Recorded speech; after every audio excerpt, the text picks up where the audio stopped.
ವೀಕ್ಷಕರಿಗೆಲ್ಲ ಸ್ವಾಗತ. ಇವತ್ತಿನ ದಿವಸ ಸನ್ಮಾನ್ಯ ಶ್ರೀ ಶರಣಪ್ಪ ಕೋಟಿಗೆ ಅವರು ಸಾಮಾಜಿಕ ಹೋರಾಟಗಾರರು ಹಾಗೂ ರಾಜಕೀಯ ಮುಖಂಡರು, ಶಿಕ್ಷಣ ಪ್ರೇಮಿಗಳು. ಇವತ್ತಿನ ದಿವಸ ನಮ್ಮ ಉಪಸ್ಥಿತಿಯಲ್ಲಿ ಅವರ ಒಂದು ಸಂಕ್ಷಿಪ್ತ ಜೀವನ ಚರಿತ್ರೆ ಬಗ್ಗೆ ಹಾಗೂ ಅವರ ಸಾಧನೆಗಳ ಬಗ್ಗೆ ಕಿರು ಪರಿಚಯವನ್ನ ಮಾಡಿಕೊಳ್ಳೋಣ. ಸರ್ ನಮಸ್ಕಾರ. ನಮಸ್ಕಾರ. ತಮ್ಮ ಸಾಮಾಜಿಕ ಸೇವೆಯನ್ನ ಮತ್ತು ಜೀವನ ಚರಿತ್ರೆಯನ್ನ ಯಾವ ರೀತಿ ನೀವು ನಡೆದು ಬಂದಂತ ಹಾದಿಯನ್ನ ಸ್ವಲ್ಪ ತಿಳಿಸಿಕೊಟ್ರೆ ಚೆನ್ನಾಗಿದೆ ಸರ್. ಮೊದಲು ಚೇತಕ್ ನ್ಯೂಸ್ 24x7 ನಿಮಗೆ ಕೃತಜ್ಞತೆಗಳು. Thank you sir. ನಾನು ಹುಟ್ಟಿನಿಂದ ಸಾಮಾಜಿಕ ನ್ಯಾಯ, ಬಡವರು, ದೀನದಲಿತರು, ತುಳಿತಕ್ಕೊಳಗಾದವರು, ಯಾರಿಗೆ ತೊಂದರೆ ಇರ್ತಾ ಅಂಥವ್ರಿಗೋಸ್ಕರ ಕೆಲಸವನ್ನು ಮಾಡ್ತಾ ಬಂದಂಥ ನನಗೆ ಇವತ್ತು ತಾವು ಈ ಒಂದು ಸಂದರ್ಶನವನ್ನು ಏರ್ಪಡಿಸಿದ್ದಕ್ಕೆ ತಮಗೆ ವಂದನೆಗಳು. ನಾವು ಹುಬ್ಬಳ್ಳಿ ಧಾರವಾಡದ ಮಧ್ಯೆ Shri Basaveshwara rural education and development ಟ್ರಸ್ಟನ್ನು 2004ರಲ್ಲಿ ಪ್ರಾರಂಭಿಸಿದ್ವಿ. ಬರೀ 5 ವಿದ್ಯಾರ್ಥಿಗಳಿಂದ ಪ್ರಾರಂಭವಾದ Shri Basaveshwara rural education and development trust D.Ed, B.Ed, M.Ed, PUC college, Shri Sathya Sai college of homeopathic medical science, D.Pharma, B.Pharma, B.Ed, M.Ed ಹೀಗೆ 10,000ಕ್ಕಿಂತ ಹೆಚ್ಚು ವಿದ್ಯಾರ್ಥಿಗಳಿಗೆ ಶಿಕ್ಷಣ ಕೊಟ್ಟಂಥ ಶ್ರೇಯಸ್ಸು Shri Basaveshwara rural education and development ಟ್ರಸ್ಟ್ಗೆ ಸಲ್ಲುತ್ತದೆ. 100ಕ್ಕಿಂತಲೂ ಹೆಚ್ಚು ರ್ಯಾಂಕ್ಗಳನ್ನು ಪಡೆದಂಥ Shri Basaveshwara rural education and development trust 25ಕ್ಕಿಂತಲೂ ಹೆಚ್ಚು ಬಂಗಾರದ ಪದಕವನ್ನು ಪಡೆದಿದೆ ಎಂದು ಹೆಮ್ಮೆಯಿಂದ ಹೇಳ್ತಾ ಇದ್ದೀವಿ.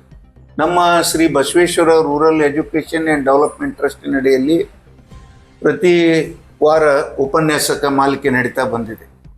ಸುಮಾರು 1200ಕ್ಕಿಂತ ಹೆಚ್ಚಿಗೆ ಉಪನ್ಯಾಸ ಮಾಲಿಕೆ ನಡೀತಾ ಬಂದಿದೆ. ನಮ್ಮ Shri Basaveshwara rural education and development ಟ್ರಸ್ಟ್ನಡಿಯಲ್ಲಿ ಉಚಿತ ಆರೋಗ್ಯ ತಪಾಸಣೆ, ಶಶಿ ನಡೆಯುವ ಕಾರ್ಯಕ್ರಮ, ಉಚಿತ ಆರೋಗ್ಯ ತಪಾಸಣೆಯೊಂದಿಗೆ ಉಚಿತ ಆರೋಗ್ಯ ತಪಾಸಣೆಯೊಂದಿಗೆ ಉಚಿತ ಔಷಧವನ್ನು ಕೂಡ ನಮ್ಮ ನುರಿತ ವೈದ್ಯರಿಂದ ನಾವು ವಿತರಣೆ ಮಾಡ್ತಾ ಬಂದಿದ್ದೇವೆ. ವಿಶೇಷವಾಗಿ ಏನು ಕೊರೋನಾ ಬಂದ ಟೈಮಲ್ಲಿ ನಮ್ಮ ಇಡೀ ಕ್ಯಾಂಪಸ್ಸನ್ನೇ ಕೊರೋನಾ ಕೇರ್ ಟೇಕ್ ಸೆಂಟರ್ ಅಂತ ಮಾಡಿದ್ವಿ. ಅಲ್ಲಿ ಬಂದಂಥ ಯಾವುದೇ ಪೇಷಂಟ್ ಇರಲಿ ಅವರಿಗೆ ತಪಾಸಣೆ, ಔಷಧಿ, ಊಟ ಎಲ್ಲವನ್ನು ಕೊಡುತ್ತಾ ಬಂದಿದ್ದೇವೆ.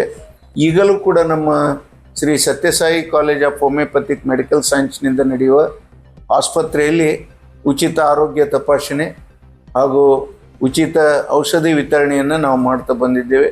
ಸಾವಿರಾರು ಪೇಷಂಟ್ಗಳು ದಿನ ಬಂದರೂ ಕೂಡ ಮತ್ತೆ ಮತ್ತೆ ಬಂದು ನಮ್ಮಲ್ಲಿ ವೈದ್ಯಕೀಯ ತಪಾಸಣೆಯನ್ನು ಮಾಡ್ತಾ ಬಂದಿದ್ದಾರೆ. ಅದರ ಒಂದು ಶ್ರೇಯಸ್ಸು ನಮ್ಮ ವೈದ್ಯರಿಗೆ, ಅಲ್ಲಿ ಕೆಲಸ ಮಾಡುತ್ತಾ ಬಂದಂಥವ್ರಿಗೆ ಸಲ್ಲುತ್ತದೆ. ಅದಕ್ಕೆ ಪೂರ್ವಕವಾಗಿ ನಾವು ಅವರಿಗೆ ಸಹಕಾರ ಮಾಡ್ತಾ ಬಂದಿದ್ದೇವೆ. ಅಷ್ಟೇ ಅಲ್ಲದೆ ಬೇರೆ ಬೇರೆ ಊರಿಗೆ ಹೋಗಿ ಕೂಡ ಶಶಿ ನಡೆಯುವ ಕಾರ್ಯಕ್ರಮ ಮಾಡಿದ್ದೇವೆ. ನಾನು ಸಾಮಾಜಿಕವಾಗಿ, ಶೈಕ್ಷಣಿಕವಾಗಿ, ರಾಜಕೀಯವಾಗಿ ನಾನು ಹೇಳಬೇಕಂದ್ರೆ ನಾನು 1992ರಲ್ಲಿ ಅಖಂಡ ಧಾರವಾಡ ಜಿಲ್ಲೆಗೆ ತನ್ನದೇ ಒಂದು ಘನತೆ ಇದೆ, ಗೌರವ ಇದೆ, ದೊಡ್ಡದಾದ ಹೆಸರಿದೆ.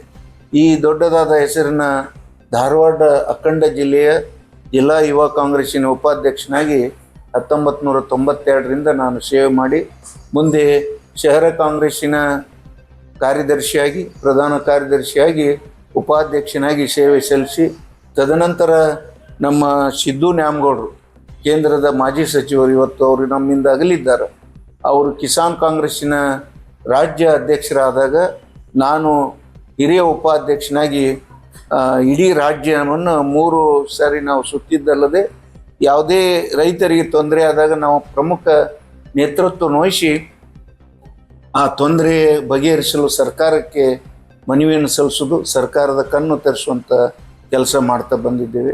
ವಿಶೇಷವಾಗಿ ನಾವು ಕಾಂಗ್ರೆಸ್ಸಿಗೆ ಭಾಳ ಕೃತಜ್ಞತಾಪೂರ್ವಕವಾಗಿ ಹೇಳಬೇಕಾದ್ರೆ 139 ವರ್ಷಕ್ಕಿಂತ ಹೆಚ್ಚಿನ ಇತಿಹಾಸವನ್ನು ಹೊಂದಿದಂಥ ಕಾಂಗ್ರೆಸ್ಸು ಬುದ್ಧ, ಬಸವ, ಅಂಬೇಡ್ಕರ್ ಹಾಕಿಕೊಟ್ಟ ಮಾರ್ಗದಲ್ಲಿ, ರಾಷ್ಟ್ರಪಿತ ಮಹಾತ್ಮ ಗಾಂಧೀಜಿಯವರ ನೇತೃತ್ವದಲ್ಲಿ ಈ ದೇಶದ ಅಭಿವೃದ್ಧಿಯಲ್ಲಿ, ಈ ದೇಶದ ಭಾವೈಕ್ಯತೆಯಲ್ಲಿ ತನ್ನದೇ ಆದ ಭದ್ರ ಬುನಾದಿ ಹಾಕಿಕೊಟ್ಟಿದೆ. ಆದರೆ ಇತ್ತಿತ್ತಲಾಗಿ ಆರಿಸಿ ಬಂದಂಥ ನಮ್ಮ ನರೇಂದ್ರ ಮೋದಿಯವರು 11 ವರ್ಷದಲ್ಲಿ ನಾನು ಭಾಳ ಸಾಧನೆ ಮಾಡೀನಿ ಅಂತ ಹೇಳ್ತಾರೆ. ಈ ದೇಶದ ಪದವೀಧರರಿಗೆ ಸರಿಯಾದ ನೌಕರಿ ಇಲ್ಲ. ಸ್ವಿಸ್ ಬ್ಯಾಂಕ್ನಲ್ಲಿ ಇಟ್ಟಂಥ ಹಣವನ್ನು ತಂದು ಪ್ರತಿ ಮತದಾರರ ಮನೆಗೆ 15 ಲಕ್ಷ ಕೊಡ್ತೀವಿ ಅಂದರು, ಅದನ್ನೂ ಕೂಡ ಕೊಟ್ಟಿಲ್ಲ. ಬರೀ ಹಿಂದೂ ಮುಸ್ಲಿಂ ಭಾವೈಕ್ಯತೆಯನ್ನು ಕೆದಕೋದು, ಮುಸ್ಲಿಮರ ಅವಹೇಳನ ಮಾಡೋದು, ಹಿಂದೂಗಳನ್ನು ಎತ್ತಿ ಕಟ್ಟೋದು, ಇಂಥ ಒಂದು ಕೆಲಸದಲ್ಲಿ ನಿರತರಾದಂಥ BJP ಅವರು ಇವತ್ತು ಅಲ್ಪಸಂಖ್ಯಾತರಾಗಿದ್ದಾರೆ.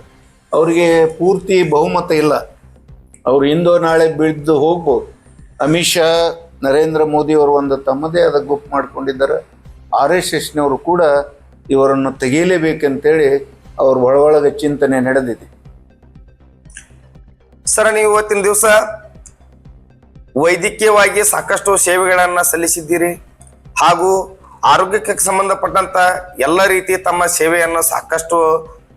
ಸೇವೆಯನ್ನು ನೋಡಿ ಮತ್ತು ರೈತರ ಬಗ್ಗೆನೂ ಬಹಳಷ್ಟು ಕಾಳಜಿಯನ್ನು ವಹಿಸಿ ರಾಜಕೀಯವಾಗಿ ಸಾಮಾಜಿಕವಾಗಿ ಎಲ್ಲ ರಂಗದಲ್ಲೂ ಕೂಡ ನೀವು ಸಾಕಷ್ಟು ಅನುಭವವನ್ನು ಹೊಂದಿದ್ದೀರಿ. ಮತ್ತು ಇವತ್ತಿನ ದಿವಸ ಮುಂದೆ ನಿಮಗೆ ಯಾವುದೇ ಥರದಂಥ ನಿಮ್ಮ ಹೈಕಮಾಂಡ್ ಇರ್ಬೋದು ನಿಮ್ಮನ್ನು ಗುರುತಿಸಿ ಏನನ್ನಾದರೂ ಹೊಸ ಹುದ್ದೆಗಳನ್ನು ಏನಾದರೂ ನಿಮ್ಗೆ ಆಯೋಜನೆ ಮಾಡಿದ್ರೆ ಅದರ ಬಗ್ಗೆ ತಮ್ಮ ಅಭಿಪ್ರಾಯ ಏನು ಮಾಡ್ತೀವಿ ಸರ್?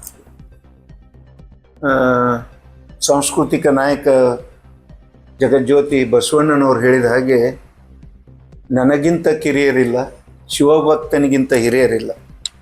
ನಾವೆಲ್ಲ ಹುಟ್ಟಿ ಬಂದಿದ್ದು ಏನಾದರೂ ಒಳ್ಳೇದು ಮಾಡಬೇಕು. ಸಮಾಜ ನನಗೇನು ಕೊಡ್ತೀವಿ ಅನ್ನೋದಕ್ಕಿಂತ ಸಮಾಜಕ್ಕೆ ನಾವೇನಾದರೂ ಕೊಡಬೇಕು. ನಮ್ಮ ಅಧಿಕಾರಾವಧಿ ಸೀಮಿತ, ಯಾವಾಗ ಬರ್ತೋ ಯಾವಾಗ ಹೋಗುತ್ತೋ ಗೊತ್ತಿಲ್ಲ. ನನಗೆ ನೀವು ಹೇಳಿದಂಗೆ ನಮ್ಮ ಅಖಿಲ ಭಾರತ ರಾಷ್ಟ್ರೀಯ ಕಾಂಗ್ರೆಸ್ಸಿನವರಾಗಲಿ, ಕರ್ನಾಟಕ ಪ್ರದೇಶ ಕಾಂಗ್ರೆಸ್ ಕಮಿಟಿಯವರು ನನಗೆ ಯಾವುದೇ ಜವಾಬ್ದಾರಿ ಕೊಟ್ಟಿದ್ದಾದ್ರೆ ನಾನೇನು ಈಗಾಗಲೇ ಹೇಳಿದೆ, ನನಗಿಂತ ಕಿರಿಯರಿಲ್ಲ, ಶಿವಭಕ್ತನಿಗಿಂತ ಹಿರಿಯರಿಲ್ಲ ಅನ್ನೋ ಹಾಗೆ ನಾವು ಸದಾಕಾಲ ಈ ದೇಶದ, ಈ ರಾಜ್ಯದ, ಈ ಜಿಲ್ಲೆಯ ಸರ್ವಾಂಗೀಣ ಅಭಿವೃದ್ಧಿಗಾಗಿ ನಾವು ಕೆಲಸ ಮಾಡ್ತೀವಿ. ಅದು ಏನು, ನಾವು ಅಧಿಕಾರ ಹೋದ್ಮೇಲೂ ನಮ್ಮನ್ನು ನೆನೆಸ್ಬೇಕು. ಜನ ಶರಣಪ್ಪ ಕೊಟ್ಟಿಗೆಯವರಿದ್ದಾಗ ಒಳ್ಳೊಳ್ಳೆ ಕೆಲಸ ಮಾಡಿದರು, ಜನೋಪಯೋಗಿ ಕೆಲಸಗಳನ್ನು ಮಾಡಿದ್ರಂತ ಜೀವನ ಪರ್ಯಂತ ಅವ್ರು ನಮ್ಮನ್ನು ನೆನೆಸ್ಬೇಕು. ಮಹಾತ್ಮ ಗಾಂಧೀಜಿಯವರು ಹೇಳಿದರು, ಏನು ಶಹರದಲ್ಲಿ ಸಿಗುವಂಥ ಸೌಕರ್ಯಗಳು ಹಳ್ಳಿಯಲ್ಲಿ ಸಿಗಬೇಕಂತ ಹೇಳಿದರು. ಆ ಮಟ್ಟದಲ್ಲಿ ನಾವು ಕೆಲಸ ಮಾಡೋಣ. ಹಳ್ಳಿಯಲ್ಲಿಯೂ ವಿದ್ಯಾರ್ಥಿಗಳ ಭವಿಷ್ಯ ಭಾಳ ಮುಖ್ಯ. ಏನು, ನಾಲೆಜ್ ಇಸ್ ದಿ ಪವರ್ ಅಂತಾರೆ. ಗ್ರಾಮೀಣ ಅಭಿವೃದ್ಧಿ ಇನ್ನೂ ಸ್ವಲ್ಪ ಅಭಿವೃದ್ಧಿ ಭಾಳ ಆಗಬೇಕು. ಗುಡಿ ಕೈಗಾರಿಕೆಗಳು ಬರಬೇಕು. ಪದವೀಧರರಿಗೆ ಕೆಲಸ ಹೆಚ್ಚು ಸಿಗಬೇಕು. ಯುವಕರು ಸದಾಕಾಲ ಕೆಲಸದಲ್ಲಿರಬೇಕು. ಆವಾಗ ಈ ದೇಶದ ಅಭಿವೃದ್ಧಿ ಆಗ್ತದೆ.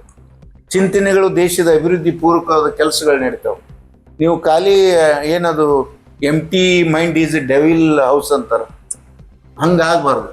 ಅದಕ್ಕೆ ಆ ಮಹಾತ್ಮ ಗಾಂಧಿ ಏನು ಹಾಕಿ ಕೊಟ್ಟರು, ಇಂದಿರಾ ಗಾಂಧಿ, ಜವಾಹರ್ಲಾಲ್ ನೆಹರು ಇಂದವರು ಭಾಳ ಭದ್ರ ಬುನಾದಿ ಹಾಕಿಕೊಟ್ಟರು. ನಮ್ಮ ಈ ದೇಶದ ಇಡೀ ಜಗತ್ತಿನಲ್ಲಿಯೇ ನಮ್ಮ ದೇಶಕ್ಕೆ ತನ್ನದೇ ಆದ ದೊಡ್ಡ ಹೆಸರದು.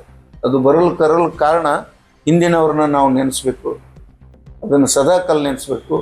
ರೈತರು ಈ ದೇಶದ ಬೆನ್ನೆಲುಬು. ರೈತರು ಬೆಳಿಬೇಕು, ಅವರು ಅನ್ನ ಹಾಕ್ತಾರೆ ನಮಗೆ. ಅವ್ರಿಗೇನು ತೊಂದರೆ ಆಗಬಾರ್ದು.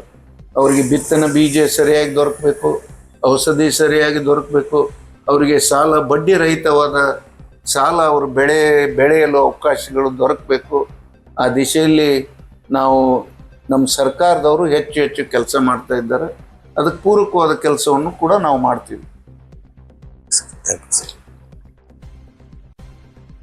ನನಗೆ ಭಾಳ ಖುಷಿ ವಿಷಯ, ನನ್ನ ಸೋದರ